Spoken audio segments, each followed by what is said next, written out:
Let's be honest. Life's messy. Your phone buzzes nonstop, deadlines pile up, people let you down, plans collapse, and just when you catch your breath, another wave crashes in. Some days it feels like you're drowning in it all.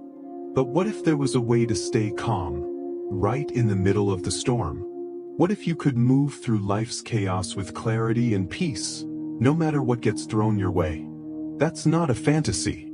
That's what Stoicism offers. Today, we're not just going to talk about philosophy, we're going to live it. We're going to explore 10 powerful Stoic principles that can change how you handle everything from everyday stress to life's biggest storms. This isn't about suppressing your emotions. It's about understanding them, training them, using them. You'll learn how to control what you can, let go of what you can't, and stand strong through it all. So, if you're feeling overwhelmed, reactive, or like life is pulling you in too many directions, stay with me. By the end of this video, you'll have tools. Real ones. Ones you can use to build calm, resilience, and focus right now. Before we dive in, do something simple that helps this message reach more people. Hit that subscribe button. It's free, and it means the world to us. Now, let's begin. Principle 1. Find your firm purpose, or you'll drift forever. Imagine you're sailing across a vast ocean with no map, no destination, just floating wherever the wind blows. That's what life feels like without purpose. You're reactive, but vulnerable to every little wave, every setback, every opinion. Epictetus, one of the great Stoic teachers, said it clearly: difficulties show a person's character. So when you face tough times, don't shrink. Rise. That's your proving ground. But how can you rise if you don't even know where you're going? That's why the first Stoic principle is this: define your purpose. This doesn't just mean a career goal or a life checklist. Your purpose isn't just what you want to do, it's about who you want to be. Ask yourself, what do I stand for? What kind of person am I becoming? What values do I want to live by, even when things get hard? When you're anchored in purpose, life feels different. Distractions shrink. Challenges become stepping stones. You stop drifting and start steering. But here's the truth: purpose doesn't fall into your lap. You have to build it. That takes honesty. Reflection. It may mean giving up some goals that aren't really yours, or leaving behind things that once defined you. Once you discover your purpose, hold it close. Write it down. Repeat it daily. Let it guide your choices and fuel your discipline. Because a clear purpose doesn't just give you direction, it gives you power. Principle 2. Guard your mind, because everything starts there. Now that you have a purpose, here's what protects it: your mind. Your mind is where every emotion starts, every habit, every response. If you let just anything enter your mind, negativity, comparison, fear, it's like letting strangers walk into your home and trash the place. The Stoics were obsessed with this truth: your mind is your kingdom. Guard it. You don't need to react to every opinion. You don't need to scroll through every post. You don't need to let someone's bad mood ruin your peace. But that takes practice. Start with small steps. Set tiny goals each day, and follow through. Limit what media you let in. Spend 5 quiet minutes each morning with your thoughts. These little actions build mental muscle. They remind you, I'm in control of what I focus on. Not my impulses. Not the noise around me. And when your mind is disciplined, everything else changes. You become calmer, sharper, less reactive, more grounded. You're not ruled by chaos. You rule yourself. Principle 3. Reframe criticism. It's not the enemy. Let's talk about something we all face: criticism. It stings. Whether it's a rude comment, a harsh email, or someone questioning your path, it cuts deep. But Stoicism flips the script. It says, you're not hurt by what was said. You're hurt by how you interpret it. That's powerful. You see, criticism only has power if you give it power. And once you realize that, you can choose to reframe it. Ask yourself, is this true? If yes, how can I grow? If no, why am I giving it my energy? When you know your values, when you know your why, criticism loses its teeth. Sure, it might still sting for a moment, but you'll bounce back faster. With perspective, with purpose. And here's the twist, even harsh criticism can teach you something, if you're open enough to see it. That's not weakness. That's wisdom. Principle 4, transform offense into growth. It's easy to get offended these days. People say insensitive things. They misunderstand you. They cross lines. But the Stoics teach us something radical. Being offended is a choice. It doesn't mean you approve. It means you control your response. Instead of flaring up, try this. First, ask, what can I learn here? Choose your response. That gap between stimulus and response, that's where your power lives. You can turn an offense into an opportunity to clarify your boundaries, to affirm your values, to show patience and grace, and sometimes, yes, to forgive. Not for them, for you. Because when you hold on to offense, you carry the pain with you. But when you release it, you rise. You become lighter, clearer, stronger. That's transformation. That's Stoicism in motion. In the last part, we talked about purpose, mental discipline, and how to reframe criticism and offense. But now we go deeper. Because life doesn't just test you with people, it tests you with moments. With fear, shame, sins.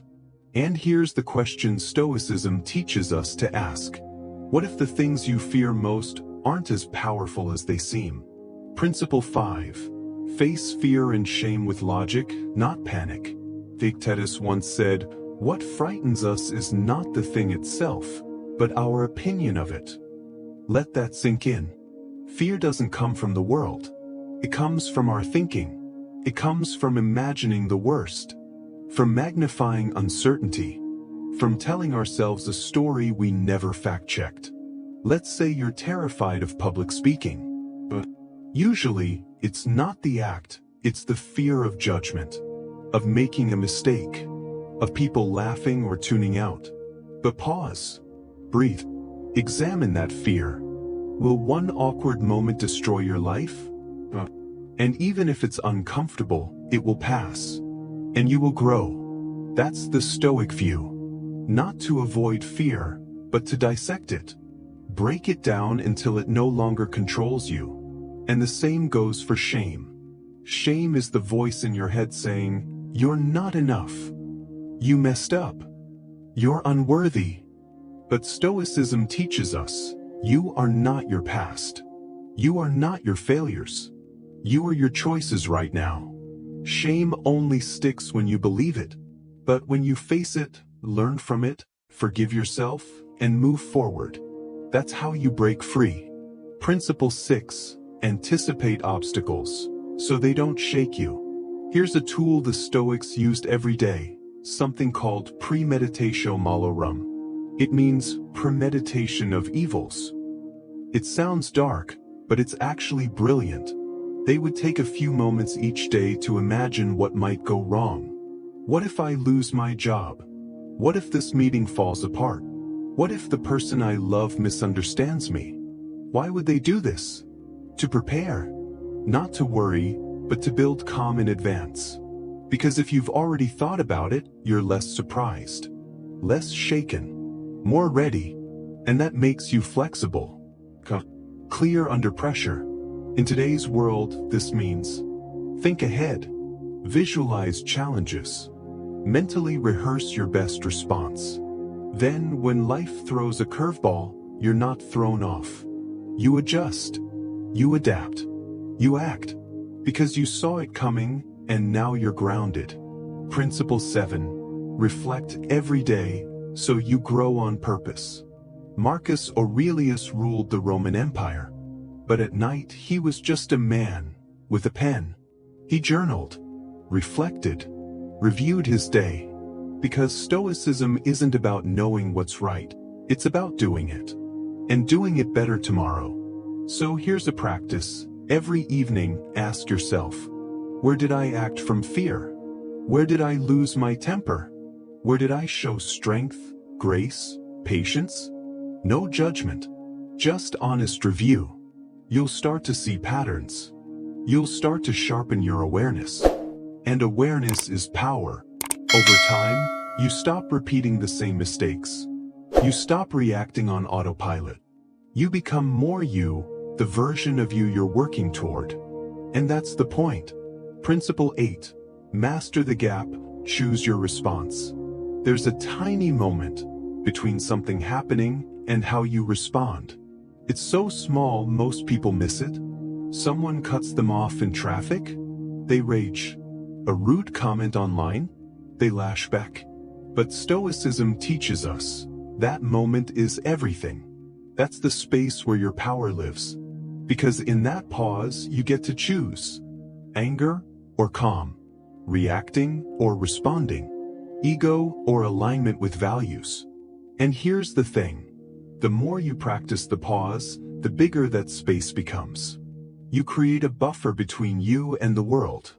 And in that buffer, you find freedom. This is how you stay calm in the chaos. This is how you stop being controlled by circumstances. Not by changing the world, but by mastering yourself. Principle 9. Restraint is strength, especially when it's hard. Let's be honest, self-control isn't sexy. In a world that glorifies impulse, instant gratification, and do whatever feels good, restraint sounds boring. But to the Stoics, restraint is power. It's the strength to hold your tongue when you could destroy someone with a sentence. Walk away from drama instead of feeding it. Delay a pleasure now to build something greater later. Restraint isn't weakness. It's mastery. It's you saying, I'm in charge of me. Not my cravings. Not my emotions. Me. That kind of discipline builds character. And character is destiny. So next time you feel that urge to react, pause. Ask yourself, will this serve my purpose? Or just feed a momentary impulse? Then choose wisely. Mini recap before the final principle. We've now walked through 1. Discovering purpose. 2. Guarding your mind. 3. Reframing criticism. 4. Transforming offense. 5. Facing fear and shame. 6. Anticipating setbacks. 7. Reflecting daily. 8. Mastering your responses. 9. Practicing restraint. Each of these builds a layer of inner armor, not to shield you from life, but to help you stand strong within it. Now, it all comes together with the final principle, the one that grounds all the rest. We've now uncovered 9 core Stoic principles, each one a powerful tool to face life with clarity and strength. But the final one? It's the thread that weaves them all together.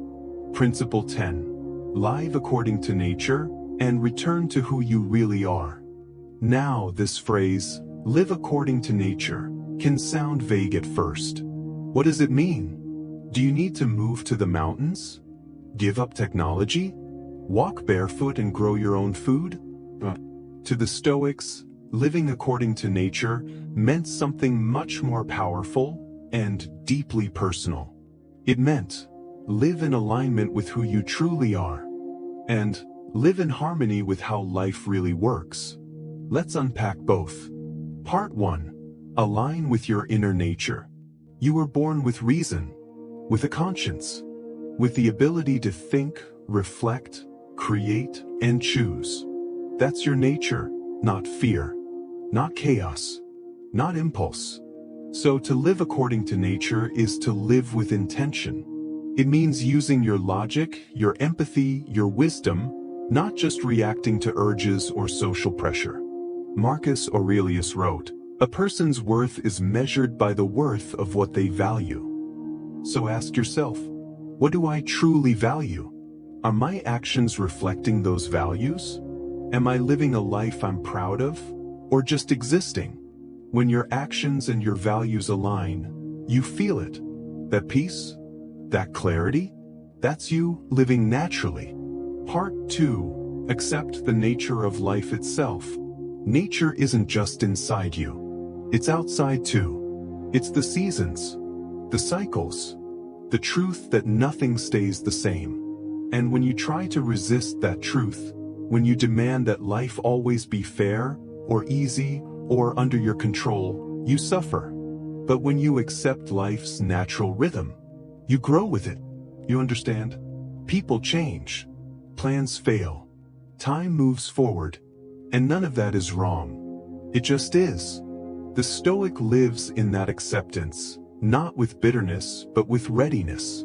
You learn to ride the waves of change, not fight them. You adapt. You adjust. You evolve. Because that's what nature does. And you are part of it. Living in harmony with others.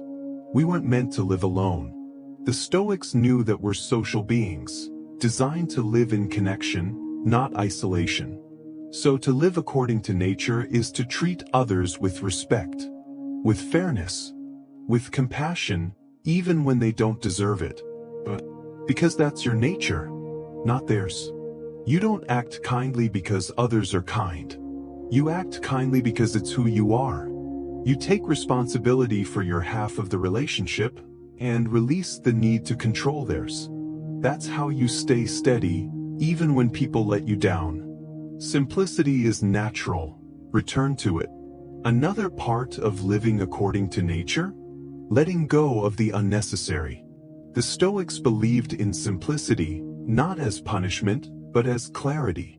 They didn't chase luxury, fame, or wealth, not because they hated pleasure, but because they saw through it.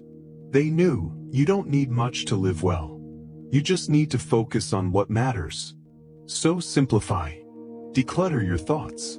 Prioritize your time. Strip away distractions.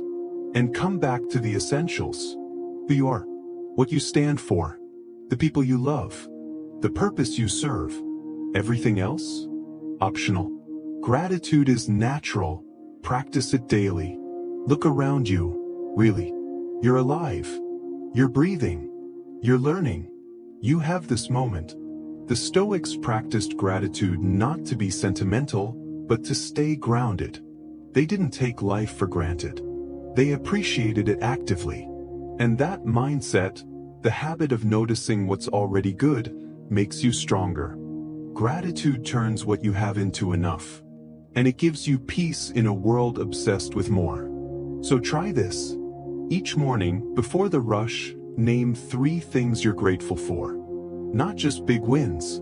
The small stuff too. Clean water.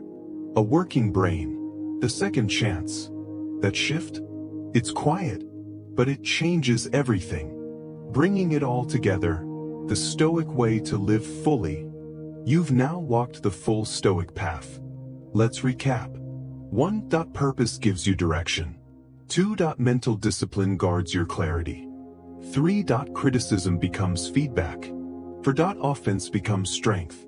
5. Fear and shame lose power under reason. 6. Obstacles are prepped for, not feared. 7. Reflection turns mistakes into lessons.